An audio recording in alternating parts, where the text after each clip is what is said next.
Hi, my name is John Pierce. I'm a 2L at Texas A&M University School of Law, and I'm the law student reporter for the IP Fall Institute. I'm currently a registered patent agent and really excited to be a part of the ABA. Hey, Weston, what is the current status of NFTs as an economically viable piece of intellectual property? Will NFTs be regulated more stringently in the future? What are the most common issues courts and legislatures are facing concerning NFTs? How will these impact our marketplace going forward? So let's deal with whether they're viable. Of course, they're viable.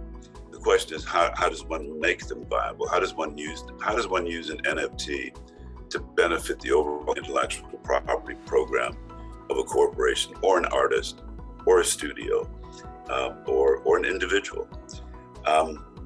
They are viable because they are unique.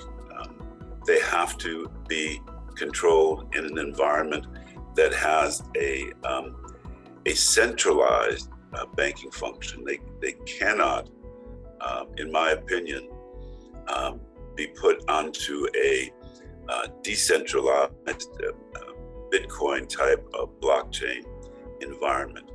If an NFT ends up being on a decentralized blockchain environment, then the issuer will not know who owns that NFT. Two, what it's really being used for. Three, whether it has been resold, and four, if it has been resold, who's got it now and how much do they pay for it? So there are multiple issues around the viability of an NFT in terms of the original issuer. Will it be viable if it ends up on a blockchain, Bitcoin type blockchain system? If it does, then there's serious questions. Economic status was the second part of Mr. Pierce's question. What is the economic status? Well, clearly in and of themselves, they're worth nothing. They gain value, they being the NFT, they gain value only in their attachment to that which may have value. Two very good examples that we all know about.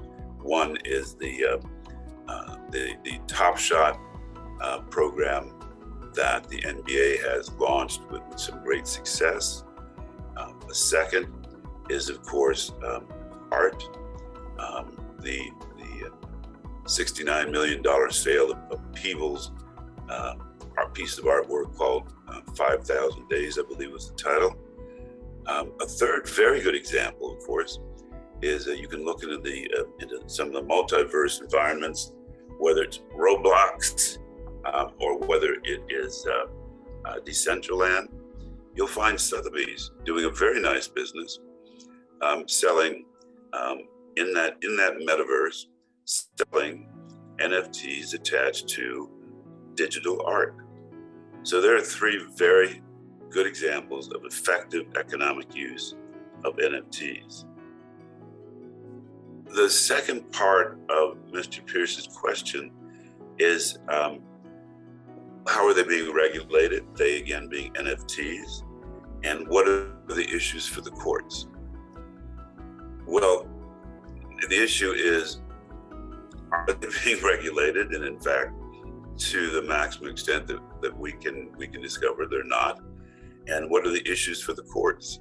The issues for the courts in the future I believe, are inevitably going to be squabbles surrounding ultimate ownership. When an artist sells his NFT, he may well put a caveat on it that it cannot be resold without the artist getting a 5% resale royalty. Well, I'm a full believer in that because licensing has been my life for many years, and I believe an artist should get that resale royalty. But oftentimes that is not going to happen, and the courts are going to have to find a way to impose or at least codify that enforcement. The other issues I will leave to the other lawyers. I don't practice law. How have NFTs affected licensing strategies in the modern marketplace? Well, the great thing about NFTs and licensing is that for the first time, a licensor can use an NFT think of it as a hang tag, an electronic hang tag, which is attached to the sale. Again, we'll use our first three examples, whether it's NBA Top Shot or an artist or a lithographer or someone selling digital art through Sotheby's on the metaverse. For the first time, the NFT, when it sells and moves to someone else, that can be tracked. And that will automatically engender a royalty for the creator of the art.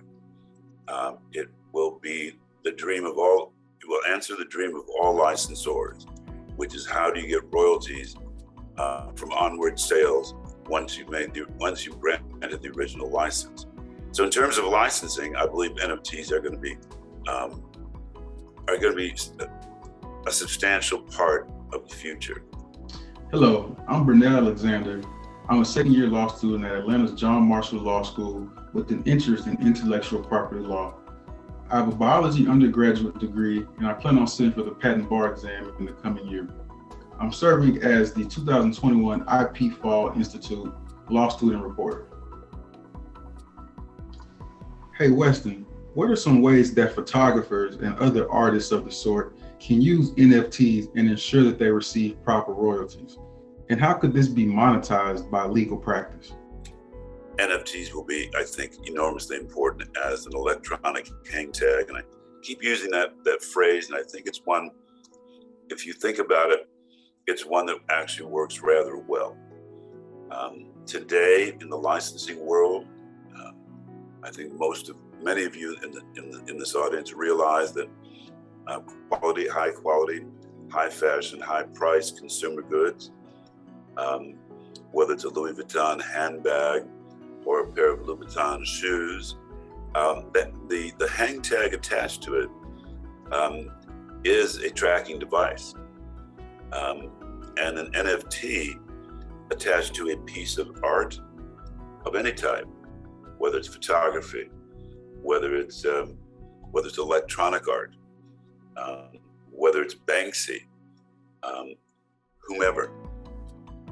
An NFT attached to the piece of art, particularly when it sells, and or particularly when limited edition prints are executed, is perhaps the best possible way to keep track, both for the sake of preventing counterfeiting and for the sake of the artist sharing in future royalties.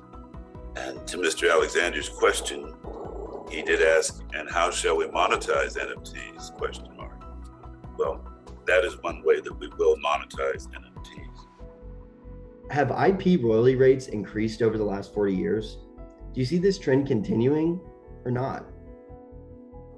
In the session that we're opening the IP Fall Conference with, we're talking about 40 years, research on 40 years of royalty rates for all the major groups of IP.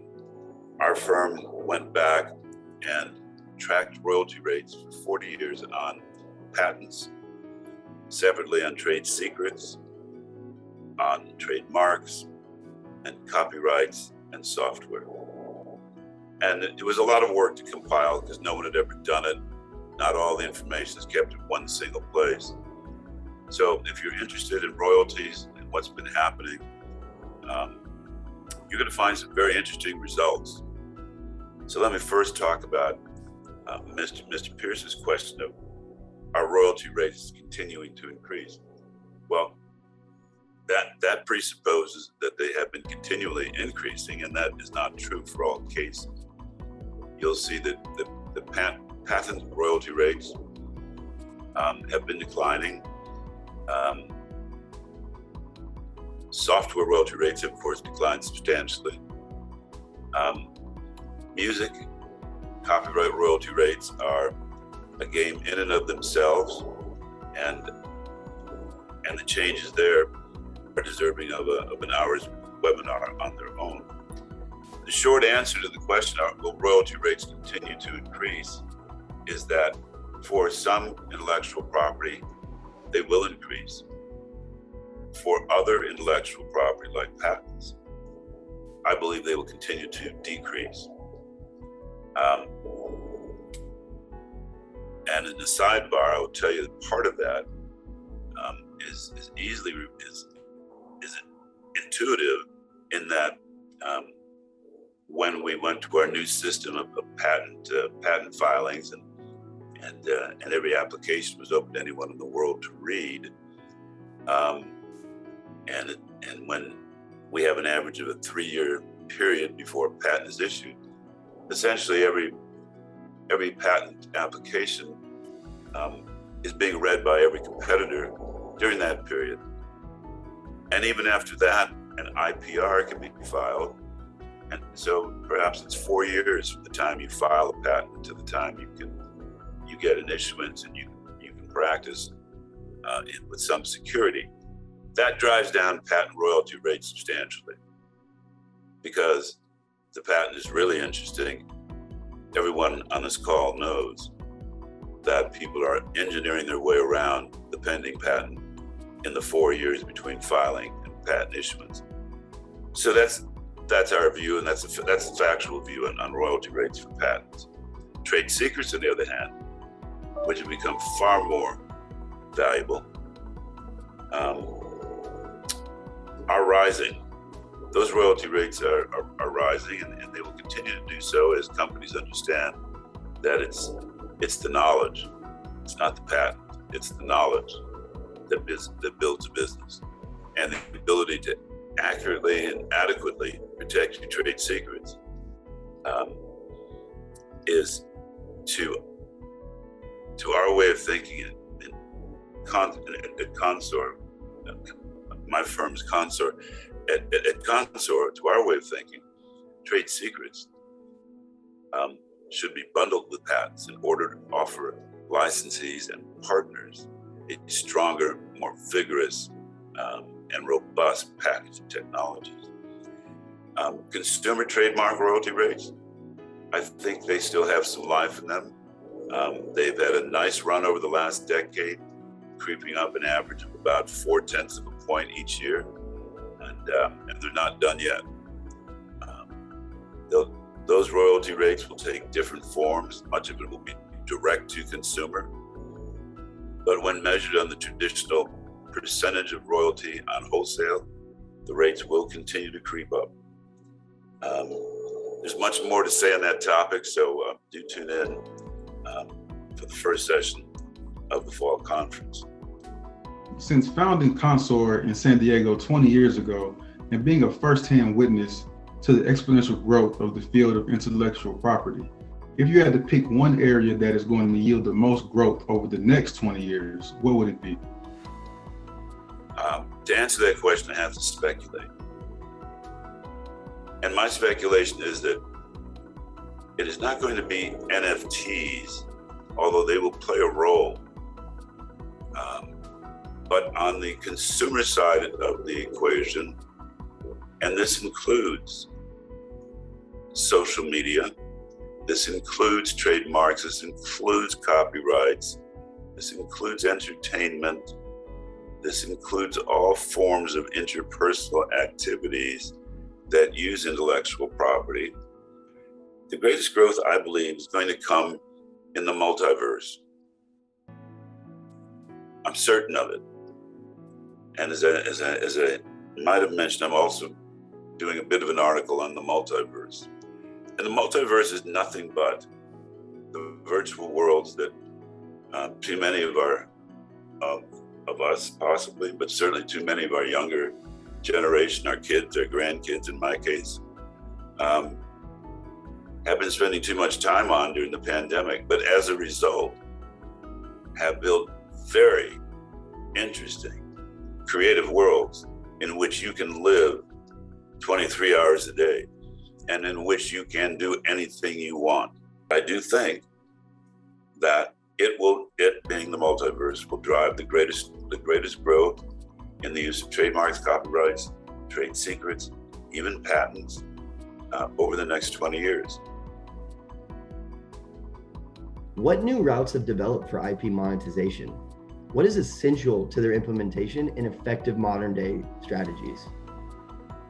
I would warrant to all of you that the period in IP when, as attorneys, or in my case as advisors, we've been advising law firms for 30 years now and their clients. And increasingly, we attempt to make them, as they do deals, bundle their IP assets together. If you're a licensor or the owner of the IP, the more you can bundle into one deal, the more you benefit and the more you lock in the licensor or partner on the other side. Secondly, the more revenue you can generate for yourself, whether yourself as an individual or a large corporation. Third, the longer you can extend the life of the deal, because if you just license a patent, it's going to run out in less than 10 years. If you just license a trademark, it will begin to fade after a period of time. But when you add trade secrets, when you add copyrighted materials, when you add a program of NFTs as electronic hang tag so that recurring royalties can be earned by you and your partner, when you do all those things by bundling them together in the original deal, you benefit yourself and you benefit your partner, and you benefit the strength of the deal. With that last comment, I think I'll leave you with this thought. Whatever you think you know today may not be true a week from now, because in this world of IP, the only thing that's constant is change. And what you know tonight when you go to bed will not be entirely true tomorrow when you wake up. And that I guarantee you. Everyone at the ABA, thank you for allowing me to speak for a few minutes. And my thanks in particular to Mr. Pierce, Mr. Alexander. Those were very, very good questions.